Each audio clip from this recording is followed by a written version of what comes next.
These are 10 myths that you probably still believe in. Myth number 1. Dress warm so you don't catch a cold. How many times have we heard this? People usually refer to the cold virus, and that is commonly caused by rhinovirus, amongst other viruses. It's not the temperature. It's not the thin sweater that you're wearing. It's not the air or the humidity. It's the virus. So in order not to catch a cold, all you have to do is avoid coming in contact with the cold virus. It doesn't matter if you dress warm or cold, you can catch a cold if you come across or come in contact with someone with the cold virus. So if you see someone dressed in a thin sweater in winter and the weather's very cold, the temperature is very cold, don't tell them to dress warm so they don't catch a cold.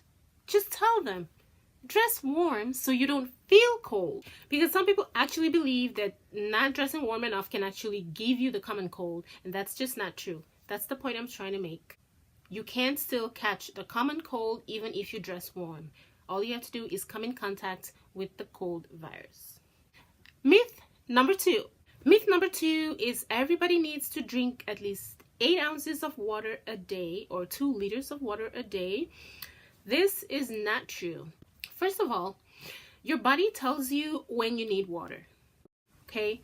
Your body has a very good regulatory system that tells you that you're thirsty when you need water.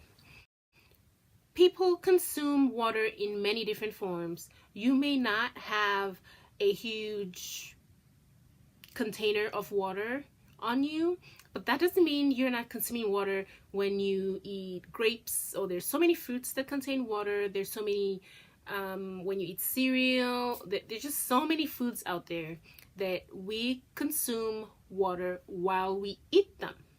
So just because you're not drinking that 2 liters of water doesn't mean that you're not consuming enough water.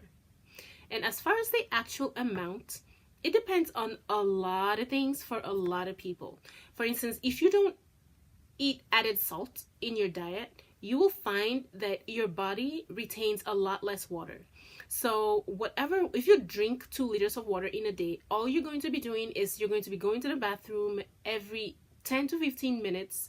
I'm not even kidding. So you're just basically going back and forth to your seat, to the bathroom, to your seat, and back to the bathroom. But it gets to a point where the water that you're drinking is completely unnecessary and you're just overdoing it. So it depends on a lot of things like your diet, your health, the meals that you eat. If you eat a high sodium diet, you're going to need to drink a lot of water. So it depends on a lot of things, and there is no general rule for everybody. Number 3, skipping breakfast is bad for your health because breakfast is the most important meal of the day. Once again, not for everybody. Some people eat very late into the night. So if you're awake around 3, 4 o'clock, 5 o'clock and you're eating, that meal might still be in your system, being digested and absorbed by the time you wake up, because you literally have an ongoing system where your body is constantly absorbing nutrients. Breakfast is important because all meals are important. So I'm not saying that breakfast is not important, but every meal is important depending on your activity level and your health and what you are eating. The reason why it's called breakfast is because it breaks your fast. There is this assumption that the body goes into fasting mode for everyone while they are asleep. However, some people eat right before they go to sleep, so there is no fast to be broken. For those people, it is not the most important thing in the world for them to eat breakfast. Matter of fact, it would be good if they skipped breakfast because that will give them a break in between eating meals. So the general myth that breakfast is the most important meal of the day for everyone and under no circumstance should you skip breakfast is simply not true. You just have to go by the way that you your own activity level and your sleep and wake cycles, because it's different for everyone. You know, not everybody can go to sleep at a certain time and have that fasting period and then wake up in the morning and break their fast. That's not everybody's schedule. Some people work overnight. They have to take their breaks in the middle of the night or in the wee hours of the morning, so they have to eat something because they've been working and the body needs fuel. So just go by your own health and your own observation of what your body likes. Your body talks to you all of the time. You don't need to read a book to tell you if you need to eat breakfast today, because your body will tell you. If you just finished eating and you went to sleep, you only slept for 4 hours, you ate a heavy meal that's still in your stomach, you still feel full, you don't need to break a fast because you didn't fast at all. This leads to myth number 4. Eating breakfast will help you lose weight. I don't know who came up with this, but I don't understand how eating anything will help you lose anything. But I think the reason they say that is because the idea is that when you eat breakfast, you're less hungry around lunchtime and you eat less throughout the rest of the day. However, if you skip breakfast, you're more likely to eat more around lunch and dinner time. I just want to say that that is a myth. Eating breakfast will not help you lose weight. If you tend to eat more when you skip breakfast, it simply means that you either needed to eat more, because if your body tells you you're hungry, you should eat, or you have a problem with discipline, with self-discipline, being able to discipline yourself so you don't compensate for skipping breakfast. The simple formula for losing weight that I've seen in many articles, peer review articles, is that you have to burn more than you consume. It's very simple. So whether you eat breakfast or not is not the issue. The issue is, what are you eating and what are you burning? If you skip breakfast, you have a big lunch, but you had some sort of physical activity that causes you to burn a lot the rest of the day, there's a chance you can still lose weight. Whether or not you eat breakfast, even if you eat a heavy breakfast, if you are physically active the rest of the day, you can still lose weight. You don't have to skip breakfast in order to lose weight. That is a myth. It is not backed up by any studies that I have seen. I have searched. I have not found anything that says eating breakfast will help you lose weight. Breakfast does not help anybody lose weight. Breakfast is just, it's another meal that replenishes nutrients like every other meal. It will not help you lose weight. Myth number 5 is dark sunglasses provide UV protection. What provides UV protection are glasses with UV protection lenses. There's specific lenses, sometimes called UV 400, that block ultraviolet wavelengths from reaching your eyes. There's a particular material that the lenses have to be made of in order for it to give UV protection. It has nothing to do with the color of the lenses. It's the material the lens is made out of. So there are many dark sunglasses out there that don't offer any protection from UV rays because they're not made out of that particular material. However, there are also some glasses that are not dark, they're clear, but they are made out of these material and they can protect your eyes from UV rays. So your glasses don't have to be dark in order for you to get protection from UV rays. Now, if you want to wear sunglasses that are dark and because you prefer for things to look a little bit dim when it's very bright out, because I know that there are people who prefer that, that makes sense. But you have to understand that unless you purchase glasses that says that it offers UV protection. Just because it's dark does not mean that it is offering UV protection. If you're someone that really needs protection, you have to be careful and purchase the right kind of lenses. Number 6 is a big one, and it's very common, very popular, and that is you need to eat 3 meals a day in order to be healthy. Or you need at least 3 meals a day to be healthy, and that is not true. You don't actually need to even eat every day to be healthy. There is no studies anywhere that shows that you have to eat 3 times a day. I don't know how the number 3 came along. You can eat once a day and be healthy. You can eat twice a day and be healthy. You can eat 10 times a day and still be healthy. It's about what you eat, not how often you eat. That's important. And of course, your level of activity and a host of other things. But most importantly, the number 3 has no significance really. You can be healthy depending on what you eat. This is related to my next point, which is that it is bad to skip meals. When I talk to my friends about it, a lot of people disagree that it's actually a good thing to skip meals. But there's tons of research out there and I will link some in the description, that it is actually okay for you to skip meals sometimes.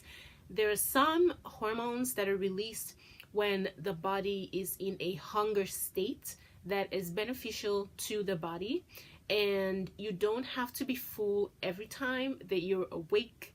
It's okay to not eat sometimes, and you can still be healthy. So it is not bad to skip meals. If you skip meals too often, then that can be a bad thing. Or if you skip meals but then you don't, when you eat something unhealthy, then it means the only nutrients that your body is getting are unhealthy ones, and that can be a bad thing. But skipping meals in and of itself has its benefits. For instance, skipping meals and putting your body into this fasting state can actually boost your immune system. That's very beneficial to the neurons in the body, and it can lead to the body using up the fats that is in storage in the body. It has so many other benefits. It has side effects as well, which is why you have to talk to your doctor before you go on any of these, diets, or to make any significant diet changes. But it has side effects such as gastrointestinal issues for some people. So you have to understand your body and know what works for you. If you don't know what works for you, talk to a professional. But yes, skipping meals is actually not necessarily a bad thing.